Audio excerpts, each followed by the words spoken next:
I stood on the stage at a business summit in Jakarta, my white tailored pantsuit sharp against the spotlight, every inch the woman I'd fought to become. My parents, Anil and Sunita, sat in the front row, their faces a mix of awe and disbelief. I spoke of rejection, resilience, and the audacity to believe in my work when no one else did, of building my own table when none had a seat for me. My branding consultancy had just hit a 7-figure milestone, and the room, filled with entrepreneurs and dignitaries, hung on my words. My mother's eyes glistened with tears, my father clapped a beat longer than the rest. This was the moment I'd invited them to witness, to see what serious looked like. But to understand how I got here, you have to go back to my cousin's engagement party 9 months earlier, where they laughed about my imaginary fiancé. I'm 34, female, from a traditional Indian-American family in New England. My upbringing was rigid. Attend an elite university, become a doctor, lawyer, or engineer, marry young, have 2 kids, and live close enough for my parents to inspect my spice cabinet. I broke that mold at 21, choosing design over medicine. Strike 1. Strike 2 was dropping out of grad school after landing a job at a global marketing firm in Vienna. To Anil and Sunita, freelancing meant jobless. Remote consulting was wasting time on a laptop. Every call was a defense of my choices. The biggest strike? Announcing my engagement but saying they couldn't meet him yet. My romantic life always drew skepticism. I dated outside our community, introducing only serious partners. When I met Nico, a pilot and aeronautics consultant splitting time between Finland and Kuwait, I waited nearly a year to tell my family. Sunita's response: "Why haven't we met him? Is he real?" It might have been funny if she hadn't meant it. Last December, my cousin Zara, 29, was getting engaged. Her fiancé, Dev, an Ivy League-educated cardiologist, checked every box for the perfect Indian son-in-law. The engagement was a 3-day spectacle at a grand venue in Boston, with catered buffets, choreographed dances, henna stations, and a sitar brunch. The invitation wasn't surprising, but Sunita's snarky note was, "Hope your fiancé can make it this time, smiley face." Nico and I were set to be in the US for the holidays. He had meetings in Hartford, and we planned to visit friends in Miami. We landed at Logan from Jakarta 2 days before the event. A last-minute meeting kept him that afternoon, but he promised to join by dinner. The twist: we were traveling by a friend's helicopter. Flashy, but practical for navigating New England traffic in tight schedules. I arrived at the venue alone. Whispers began. Forced smiles. Familiar jabs. "Where's your fiancé? Still in Kuwait? Thought about egg freezing? We're just concerned. Ria, you're so free-spirited." I smiled, took selfies with Zara, tried to be a supportive cousin. Then I overheard Sunita at a cocktail table by the bar, laughing with her sister, Zara's mom, and aunties. "I've stopped asking," she said. "She says he's in aviation." I asked, "What? A flight attendant?" "No photos." I told Anil, "Maybe he's imaginary." Their laughter was loud, mocking. Hello. Thanks for watching and being part of this journey. If you enjoy story like this, please like, comment, and subscribe. Your support means the world. Now let's dive into the story. I gripped my sparkling water, hand trembling. I should have walked away. Instead, I stood there, absorbing it. When toasts began after dinner, I was asked to speak. The planner assumed everyone would. Zara's friends, Dev's cousins, even my younger brother, Kiran, who I hadn't spoken to in months, shared words about finding the one. Eyes turned to me as I took the mic. In a sapphire silk sari, hair up, gold jewelry minimal but elegant, I faced a doubting crowd. Unrehearsed, I said, "I'll keep it short. It's beautiful to see 2 people supported, celebrated, and believed in. Not everyone gets that. If you do, hold on to it." Polite claps followed. Then, a faint mechanical thrum grew unmistakable. Helicopter rotors. Murmurs spread. Zara peered out the window, confused. The planner rushed to the door. Nico walked in, wearing a slim-fit charcoal suit, no tie, watch catching the chandelier light, hair tousled. He stood out, making others seem underdressed. "Sorry I'm late," he grinned. "Had to park the helicopter." Someone gasped. He strode to me, kissed my forehead, and whispered, "Did I miss your toast?" "No," I said, "you're right on time." The room's air shifted. Skepticism and fake politeness gave way to curiosity. Eyes tracked Nico as he greeted those nearby, including my aunt, Zara's mom, who struggled to adjust her expression. Sunita fidgeted with her dupatta, her smirk fading. Nico approached her warmly. "Sunita auntie, it's wonderful to meet you." She paused before shaking his hand. "Oh, yes, of course. Hello," she said, her tone like one used for bothersome neighbors. Nico turned to Anil, composed but unsettled. "Anil uncle," he nodded, "I've heard so much about you." Anil's handshake was firm, but I saw the flicker in his eyes, the tense jaw. He was sizing Nico up like a business rival. "I understand you work in aviation?" he asked. Nico nodded. "Mostly consulting now. Projects across Europe, the Gulf, Asia. I fly occasionally. Keeps me grounded, ironically." Nearby guests chuckled, recalibrating. I wasn't the delusional daughter with a made-up fiancé. I was the enigmatic cousin whose partner arrived like a plot twist. The helicopter helped, but it was about presence, showing up undeniably. Nico was soon swarmed by cousins and uncles, suddenly fascinated by his work. I watched, surreal. I'd spent years bracing for judgment in these rooms, and now I was the storm. Kiran, smug from his speech, approached during dessert. "That's your guy?" he said. I met his gaze, weary but firm. "Yes, that's Nico." He laughed shortly, glancing at Nico's crowd. "Didn't think he was real, honestly." "Yeah," I said, "a lot of people didn't." He paused, perhaps to apologize, but I walked to Zara. She was unfazed by Nico's entrance, always graceful with a hint of rebellion. She squeezed my hand. "Best moment of the night," she whispered. "I wasn't trying to upstage you," I said. "You didn't," she replied. "You reclaimed your place. About time." Later, Sunita pulled me aside near the staircase to the valet.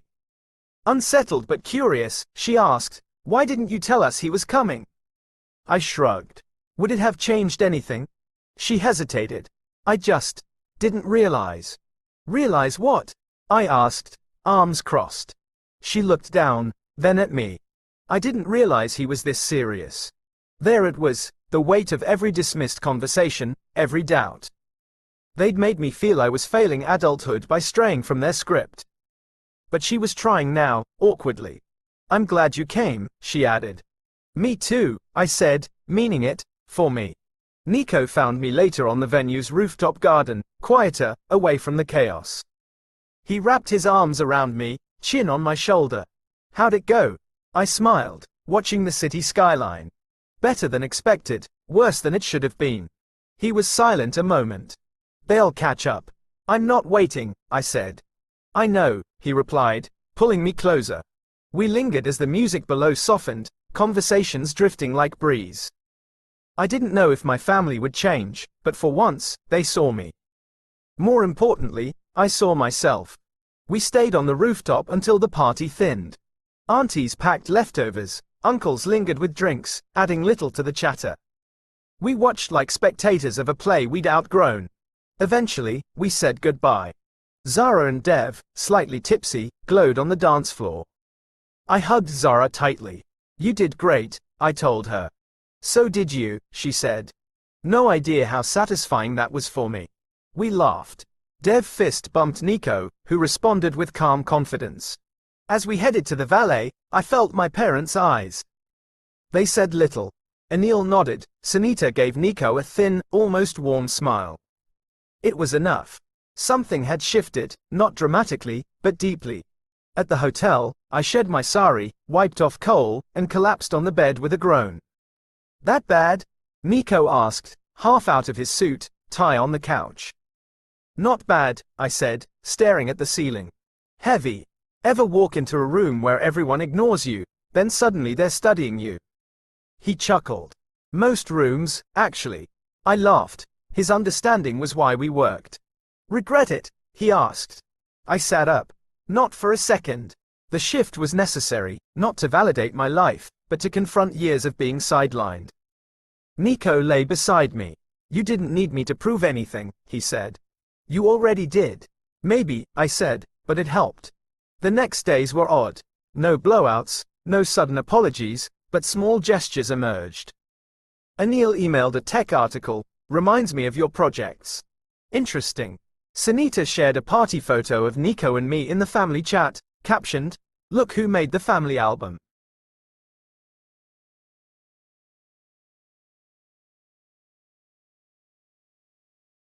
It was her first public nod to him. My aunt, who'd laughed loudest, sent a friend request and liked my old travel photos from Egypt and Spain. Kiran texted, "Hey, sorry if I've been a jerk." That was impressive. I replied, "Not sure if that's an apology or a TED Talk intro." He wrote, "Both." I didn't respond immediately, but it was an olive branch, laced with brotherly sarcasm. One afternoon in Concord, I visited my childhood home to pick up items Sunita left. Jewelry, my grandmother's shawl, a pressure cooker too, premium, to ship. Nico waited in the car. The house smelled of incense and cardamom, unchanged. Updated family portraits lined the hall, including one of Nico and me from the engagement. I paused. "Did you print this?" I asked as Sunita entered.